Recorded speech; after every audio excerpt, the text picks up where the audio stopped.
The gods of these realms don't take kindly to outsiders, trust me. When they find you, and they will, they'll make things difficult. Death can have me when it earns me.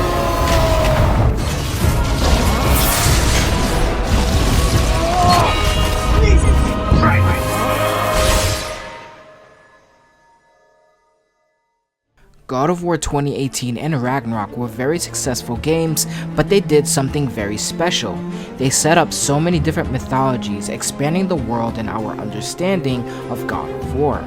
However, there is one mythology that has been shown more attention than all of the rest, and that is Egyptian mythology. In this video, I want to explain my theory that the Egyptian gods are evil. I'll be using lore across the God of War canon, including books, interviews, news developer quotes, and of course, the games. Now, this is just a theory, but there's a lot of evidence to support it, and I really want to share my thoughts with all of you and see what you think. After God of War 2018's release, we got a comic series called The Fallen God. Now, this story takes place after the events of God of War 3. Kratos is traveling alone and ends up in a place called Land of the Pharaohs. This is how the god he meets describes this place with this phrase. Now, this isn't the first time God of War used the phrase to describe Egypt. In fact, all the way in God of War Ascension, they also use the phrase in a note on your way to the Oracle. Anyways, after meeting the god, he does two things. First, he tells him that the mortals have heard stories about Kratos, implying the news of Greeks' destruction has reached Egypt, or at least Kratos' legend has reached Egypt, and this is why the mortals are afraid of him. Then Thoth, or Thoth, whatever pronunciation you prefer, I'll be calling him Thoth throughout this video, he straight up starts to manipulate Kratos, harassing Kratos, trying to get Kratos to do what he wants Kratos to do. Thoth tells him it's his fate and destiny, as if he had a higher purpose, but in reality, it's just him trying to get Kratos to do what he wants, which is to destroy two creatures terrorizing civilians, controlling Kratos with dirty tactics. If this seems familiar, it's continuing the theme of gods getting Kratos to do what they want him to do. The Greek games made it clear that Kratos was a slave, doing the work the gods don't want to do themselves. Kratos was willing to be a slave so he can, hopefully, one day forget his memories, as he believes himself to be a monster because he destroyed his wife and child and has nightmares about them very frequently. However, it was clear the Greeks never wanted to give back his memories. Thoth was pretty much torturing and harassing Kratos, filling his head with nonsense, even transforming into Athena and entering Kratos' dreams. There's even shots and little scenes of Kratos begging and pleading to be left alone, but Thoth is relentless in his manipulation.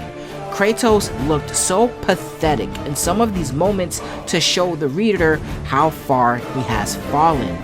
If the actions of this god are to be an example for the rest of the realm or the region, these gods are evil just like the Greeks.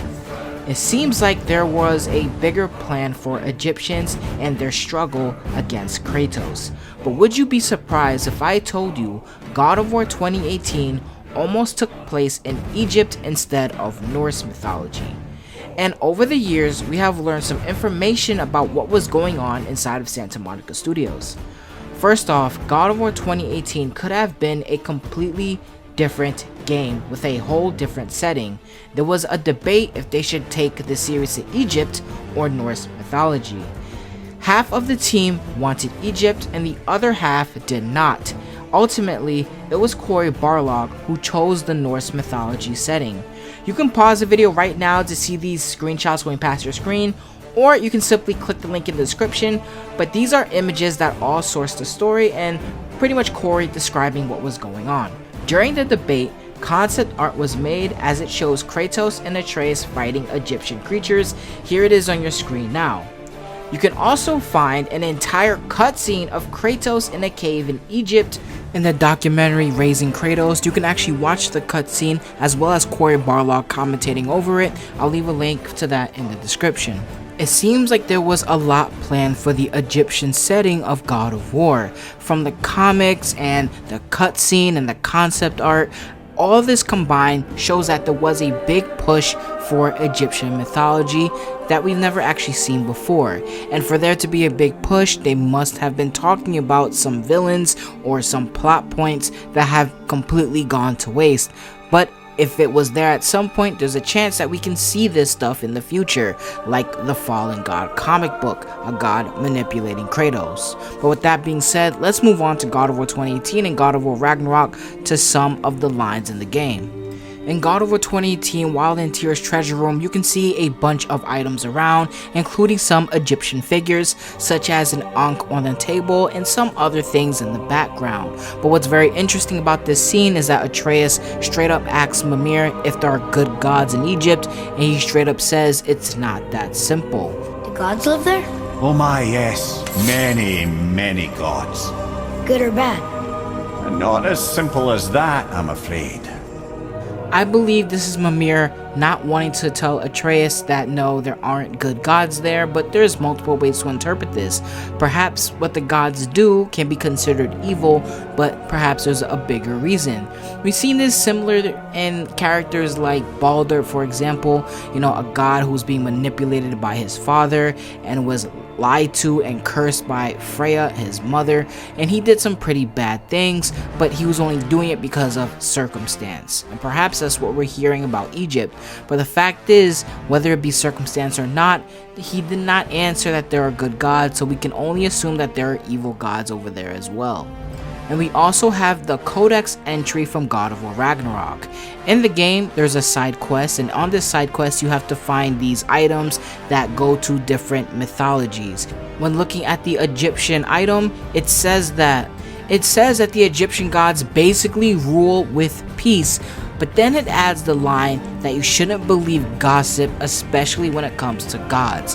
Now, for some reason, they could have just left it with, implying that they rule with peace, but the fact that they just had to add the line, you shouldn't believe everything you hear, it's straight up telling us that they probably don't rule, with peace in mind. Perhaps they are conquerors just like the Greeks.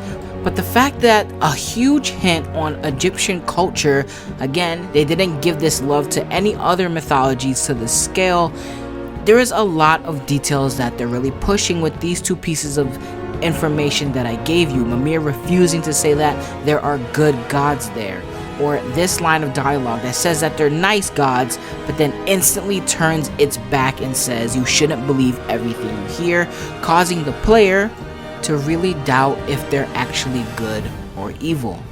For the developers to intentionally put this in, I think is pretty mind-blowing.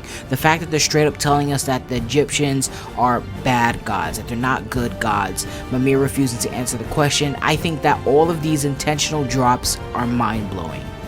Now, I want to move on to one more piece of content, and this is something that a lot of people really don't get into unless you're like a lore nut like myself, but there is another book out there called the God of War Ragnarok Cookbook. Everything lore-wise in this book is canon. The person who made the book God of War Lore and Legends, which talks about a lot of things, the timeline of the world, how Kratos met Faye, etc., he made the lore for that book, but he also put a ton of lore in God of War Ragnarok's cookbook. The lead writer for God of War 2018 and the narrative director for God of War Ragnarok, Matt, also put some comments in the God of War Ragnarok cookbook, pretty much giving it the seal of approval. In this book, we follow the story of Tyr as he talks about his experiences after Ragnarok and before God of War 2018. He talks about the day he was chosen to be God of War. He mentions that the other Norse gods wanted him to be a god of war like the other ones. Now, he mentions the Greek god of war, Mayan, and Egyptian gods of war. Here is a description, word for word, how he described them. He called the Greek god of war the pitiless Ares of Olympus. He described the Mayan god of war by saying the bloodthirsty destroyer god of Maya. And he described the Egyptian god of war as the Nubian war goddess known as She Who Massacres. So the canon Egyptian god of war's nickname is She Who Massacres. Another sign these gods are not good. Now, I was going to use this section of the video to talk more about the Egyptian god of war and our real world mythology, but I think I will save that video for 2 reasons. Now, the reason why I wanted to save it is because Santa Monica takes mythological entities and transforms them into their own character, like Baldur, for example. So it's pointless in this video for me to describe them, but in the future, I would definitely want to talk about it because I want to learn about it myself. Also, I'm going to make a video in the future talking about the deep relationship and conflict between the Greek gods and the Egyptian gods in God of War, so please subscribe for that video in the future. But I think this is a good place to stop. Thanks so much for watching. I really do believe that the Egyptian gods are straight up evil, that there's going to be a huge plot with them in the next game. At least that's what I'm hoping for, even though I kind of want Japanese mythology more, let's be honest. But anyways, I'll see you all in my next God of War video. I'm gonna be out of here. Thank you guys and girls for listening. Deuces.